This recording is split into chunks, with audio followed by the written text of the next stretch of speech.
बात 23 मार्च 1931 की शाम की है। भगत सिंह प्राणनाथ मेहता की लाए लेनिन की जीवनी पढ़ रहे थे। अफसर ने दरवाजा खोला और कहा, सरदार जी, फांसी लगाने का हुक्म आ गया है, तैयार हो जाए। भगत सिंह के हाथ में किताब थी, उससे नजरें उठाए बिना ही उन्होंने कहा, ठहरिए, एक क्रांतिकारी दूसरे क्रांतिकारी से मिल रहा है। कुछ और पंक्तियां पढ़कर उन्होंने किताब रखी और उठ खड़े होकर बोले, चलिए।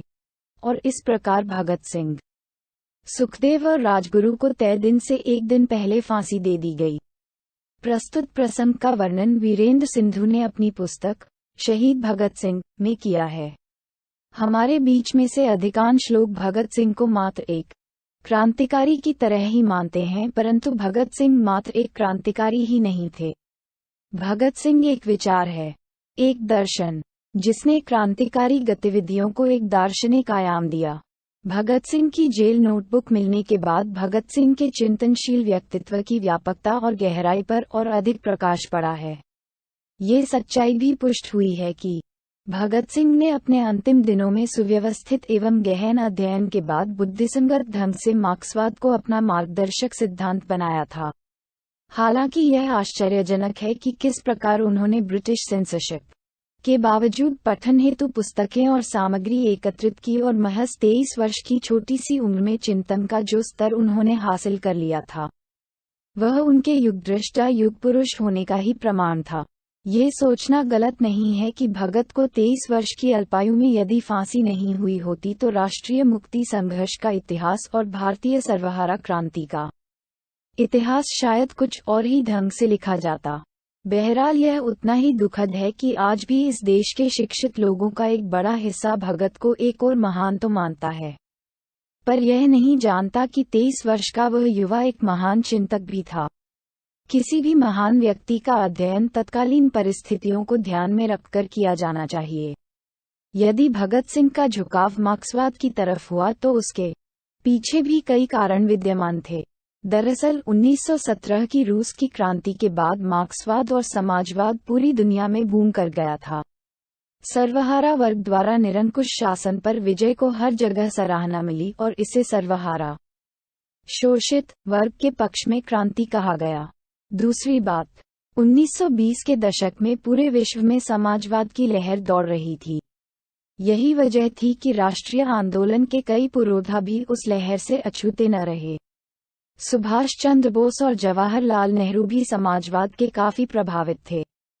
इसके अलावा 1929 से 1930 के समय वैश्विक महामंदी के कारण पूंजीवाद की सर्वश्रेष्ठता का भ्रम टूटा और उसकी खामियां उभरकर सामने आई। इसी दौर में दुनिया को समाजवाद पूंजीवाद के एक श्रेष्ठ विकल्प के रूप में दिखाई देने लगा। यहाँ तक कि भारतीय राष्ट्रीय कांग्रेस भी समाजवाद की लहर से अछूती ना रही। यही वो परिस्थितियां थीं जिनके आलोक में भगत सिंह और अन्य क्रांतिकारी भी मार्क्सवाद और समाजवाद की तरफ आकर्षित हुए। आखिर क्या था भगत सिंह का मार्क्सवादी समाजवाद? अपने जीवन के अंतिम वर्षों में भगत सिंह का मन वैयक्तिक हत्या तथा हिंसक गतिविधियों से विरक्त हो गया था।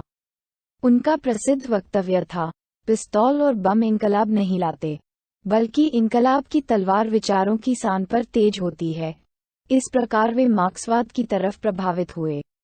उन्होंने कार्ल मार्क्स, व्लादिमीर लेनिन तथा लियोन त्रोत्स्की को पढ़ा, लेकिन वे मार्क्स से कहीं ज्यादा लेनिन के मार्क्सवाद से प्रभावित थे। अपने लेख टू यंग पॉलिटिकल वर्कर्स में उन्होंने अपने आदर्श को नए अर्थात मार्क्सवादी आधार पर सामाजिक पुनर्निर्माण के रूप में घोषित किया। भगत सिंह का मार्क्सवाद तथा समाज के संबंध में मार्क्स की वर्गीय अवधारणा में पूर्ण विश्वास था। वे कहते थे, किसानों और गरीबों को सिर्फ विदेशी शोषणकर्ताओं से ही मुक्त नहीं होना है, अपितु उन्हें पूंजीपतियों और जमींदारों के चंगुल से भी मुक्त होना है। उन्होंने समाजवाद की धारणा को वैज्ञानिक ढंग से परिभाषित किया, जिसका अर्थ था पूंजीवाद और वर्ग प्रभुत्व का पूरी तरह अंत। भगत सिंह पूंजीवाद की अवधारणा को अस्वीकार करते हैं।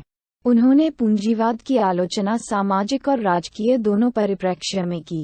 अपनी जेल डायरी में वे लिखते हैं, लोकतंत्र सिद्धांततः राजनीतिक और कानूनी समानता की व्यवस्था है।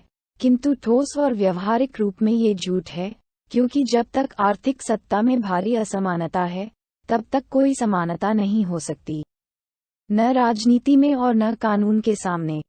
पूंजीवादी शासन में लोकतंत्र की सारी मशीनरी शासक अल्पमत को श्रमिक बहुमत की यातनाओं के जरिए सत्ता में बनाए रखने के लिए काम करती है।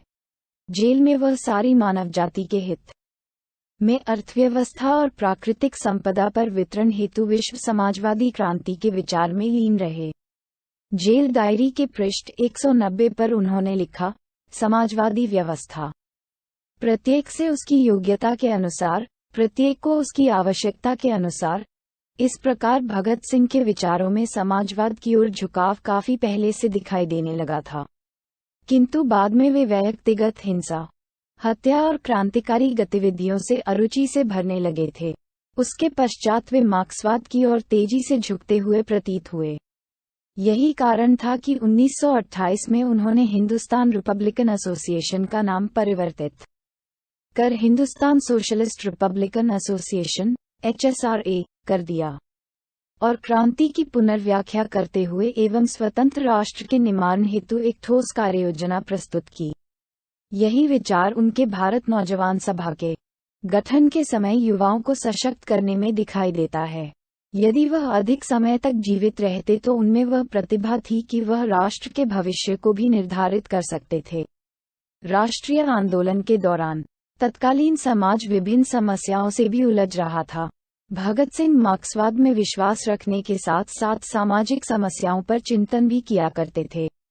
जेल में उन्होंने 4 पुस्तकें लिखी थी, दुर्भाग्य से जिनकी पांडुलिपियां आज उपलब्ध नहीं है। इसके अतिरिक्त कीर्ति और वीर अर्जुन समेत कई पत्रिकाओं में उन्होंने लेख लिखे।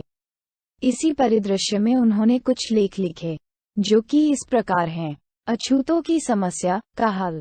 1920 के दशक में जब राष्ट्रीय आंदोलन अपने प्रवाह में चल रहा था और जन आंदोलन में तब्दील हो रहा था, अंबेडकर भी राजनीति में सक्रिय भूमिका में आ गए थे और अछूत समस्या की गुत्थी सुलझाने के प्रयत्न प्रारंभ हो गए थे। इसी बीच भगत सिंह ने कीर्ति नामक पंजाबी पत्रिका में अछूत का सवाल लेख लिखा, जो कि जून 1928 में प्रकाशित हुआ। इस लेख में श्रमिक वर्ग की शक्ति व सीमाओं का अनुमान लगाकर उसकी प्रगति के लिए ठोस सुझाव दिए गए थे। सिंध के श्री नूर मोहम्मद का संदर्भ देते हुए वो कहते हैं कि जब तुम एक इंसान को पीने के लिए पानी देने से इनकार करते हो, स्कूल में पढ़ने का अधिकार नहीं देते, भगवान के मंदिर में प्रवेश का अधिकार नहीं देते और एक इंसान के समान अधिकार देने से इनकार करते हो, तो तुम अधिक राजनीतिक अधिकार मांगने के अधिकारी कैसे बन गए? वे कहते हैं कि एक कुत्ता हमारी गोद में बैठ सकता है, परंतु एक इंसान के स्पर्श मात्र से बस धर्म भ्रष्ट हो जाता है। आखिर यह कैसी विडंबना है? इस समस्या ने निदान में वह कहते हैं कि सबसे पहले यह निर्णय कर लेना चाहिए कि सब इंसान समान हैं तथा न तो जन्म से कोई बिन पैदा हुआ और न कार्य विभाजन से।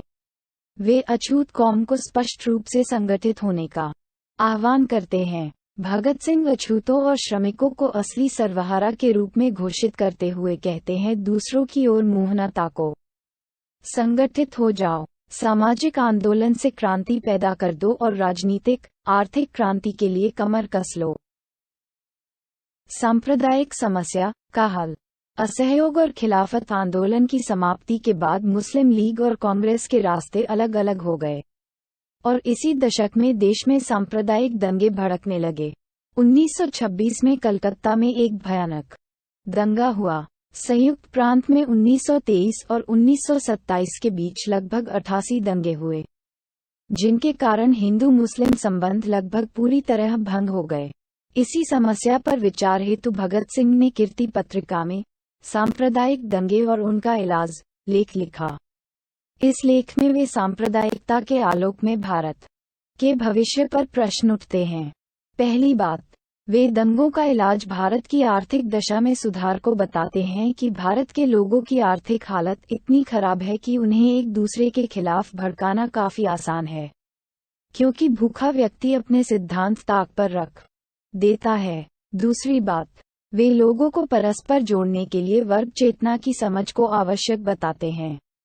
वर्ग चेतना की समझ से युक्त व्यक्ति धार्मिक दंगों में नहीं उलझता। तीसरी बात, वे धर्म को राजनीति से अलग करने पर बल देते हैं कि धर्म एक व्यक्तिगत मामला है, उसे राजनीति में शामिल नहीं करना चाहिए। भगत सिंह कहते हैं कि यदि सांप्रदायिकता को खत्म करना है तो हमें किसी भी व्यक्ति को इंसान के रूप में देखना होगा, न कि किसी धर्म विशेष के व्यक्ति के रूप में। सारतः भगत सिंह के संपूर्ण व्यक्तित्व को देखा जाए तो उन्हें मात्र क्रांतिकारी संबोधित करना न्यायसंगत न होगा, अपितु वह एक सशक्त क्रांतिकारी होने के साथ साथ एक विचारक, चिंतक और बुद्धिजीवी व्यक्तित्व थे। वे अन्य क्रांतिकारियों से विशिष्ट थे क्योंकि वे राष्ट्र निर्माण का वैकल्पिक विचार रखते थे। बाद में सुभाष चंद्र बोस ने कहा था, भगत सिंह युवाओं में नई जागृति के प्रतीक बन गए थे। अंत में शहीद भगत सिंह की इन पंक्तियों के साथ अपनी बात को विराम देती हूँ। दिल से ना निकलेगी मरकर भी वतन की उल्फत, मेरी मिट्टी से भी खुशबू है वतन आएगी। यदि आप हमारी मेहनत की सराहना करते हैं तो कृपया इस पोस्ट को लाइक और शेयर करें और हमारे चैनल को सब्सक्राइब करें। धन्यवाद।